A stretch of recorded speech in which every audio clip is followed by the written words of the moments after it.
Well, we've got a kind of a catfight here.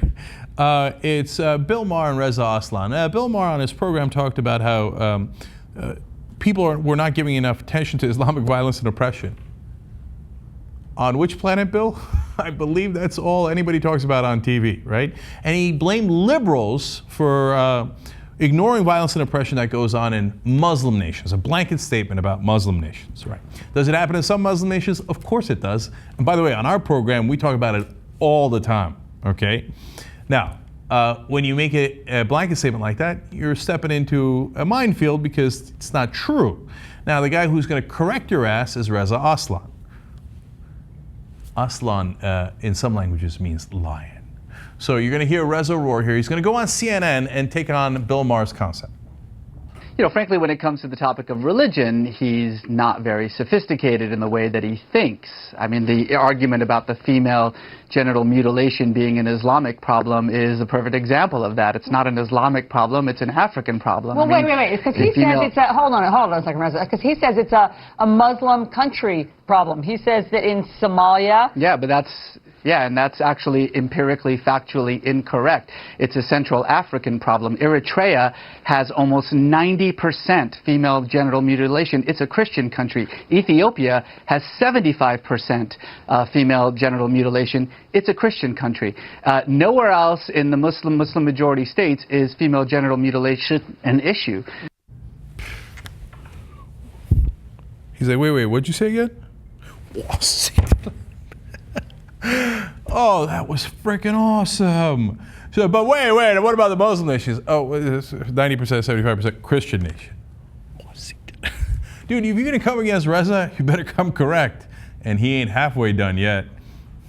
But again, this is the problem, is that you make these facile arguments like that women are somehow mistreated in the Muslim world. Well, that's certainly true in many Muslim majority countries like Iran and Saudi Arabia. Do you know that Muslims have elected 7 women as their heads of states in those Muslim majority countries? How many women do we have as head of states in the United States? Reza, be honest though, for the most part it is not a free and open society for women in those states. Well, it's not in Iran, it's not in Saudi Arabia, it certainly is in Indonesia and Malaysia, it certainly is in Bangladesh, it certainly is in Turkey.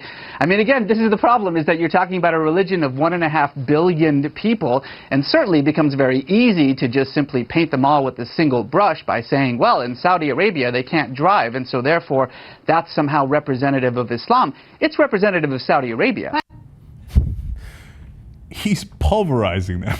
Okay, my favorite part was Don Lemon like, now be honest, it's a big problem in Muslim countries. He's like, well, actually, okay, I'm sure Don Lemon doesn't know this, Bill Maher doesn't know this, most of the people that talk about Muslim countries don't know this, but Indonesia has a much larger Muslim population than any Middle Eastern country does, okay? Bangladesh has a much larger Muslim population. India has a much larger Muslim population. Women don't have any issues there, okay? Now look, when in countries where they do have issues like Iran, we call them out nonstop. You know that the sons of bitches in the Iranian government the other day executed a guy for heresy because they said he did innovations in Islam.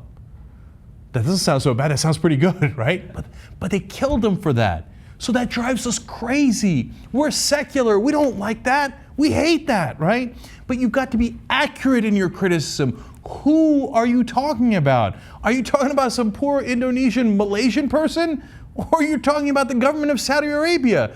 You don't know a thing, you're so uneducated, it's sad. But luckily, Reza's here to regulate. Keep on going.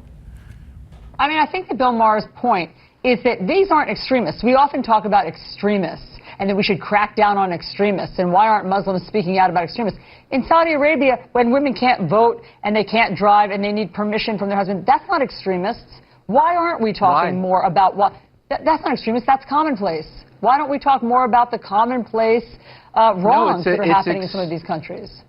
It's extremist when compared to the rights and responsibilities of women, Muslim women around the world. It's an extremist way of dealing with it. But it's not extremist in that. It's not extremist in that country, in Saudi Arabia. That's the norm. Oh no, it's not.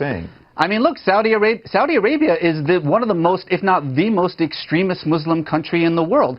In the month that we've been talking about ISIS and their terrible actions in Iraq and Syria, Saudi Arabia, our closest ally, has beheaded 19 people. Nobody seems to care about that because Saudi Arabia sort of preserves our national interests. Okay. You know, this is the problem, is that these kinds of conversations that we're having aren't really being had in any kind of legitimate way. We're not talking about women in the Muslim world. We're using 2 or 3 examples to justify a generalization. That's actually the definition of bigotry. All right. Oh, damn. Damn, that was good. Okay. And by the way, again, the heart of what Bill Maher said is exactly wrong. You know who are the only people talking about the executions in Saudi Arabia? Liberals. We've talked about it endlessly on this show. This is supposed to be our top ally. Are you kidding me? They do more beheadings than ISIS does. How are they our ally? It's because they have cheap oil, and they're willing to flood the market when we tell them to lower the price of oil. So we let them get away with let them get away with murder and decapitations and beheadings because what? They got cheap oil. We're the only ones talking about that. You think conservatives bring that up? They hate that. You know what conservatives do? They walk around Crawford holding hands with the Saudi king and kissing him on the cheeks. That's what George W. Bush did, okay? So now get it right when you're talking about different countries. But they're not done yet. I can't believe they went back for more of this ass-handing that Reza's giving them. Give it to him one more time. So, Reza, you don't think that there's anything more, there's the justice system in Muslim countries, you don't think is somehow more primitive or subjugates women more than in other countries? Did you hear what you just said? You said in Muslim countries. I just told you that Indonesia, women are absolutely 100% equal to men. In Turkey, they have had more female representatives, more female heads of state in Turkey than we have in the United States. Yes, but in Pakistan, stop saying things like Muslim countries. Women are still being stoned. And that's a problem for Pakistan. You're so in right. other words, so let's criticize I Pakistan. just want to be clear on what your point is, because I thought you and Bill Maher were saying the same thing. Your point is that Muslim countries are not to blame. The actions of individuals and societies and countries like Iran, like Pakistan, like Saudi Arabia must be condemned because they don't belong in the 21st century. But to say Muslim countries as though Pakistan and Turkey are the same, as though Indonesia and Saudi Arabia are the same, as though somehow what is happening in the most extreme forms of these repressive countries, these autocratic countries, is representative of what's happening in every other Muslim country, is frankly, and I use this word seriously, stupid. Oh, damn. Did you hear what you just said? Are you going to sit there and bleed all day, or are you going to do something about it?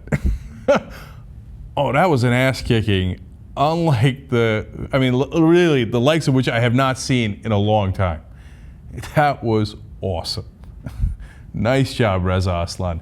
That's how you conduct a debate, where you actually come with facts and you don't deal with their stupid talking points and accept them as true. You say, no, your talking points are incorrect. Now let me come correct to you and tell you what reality is.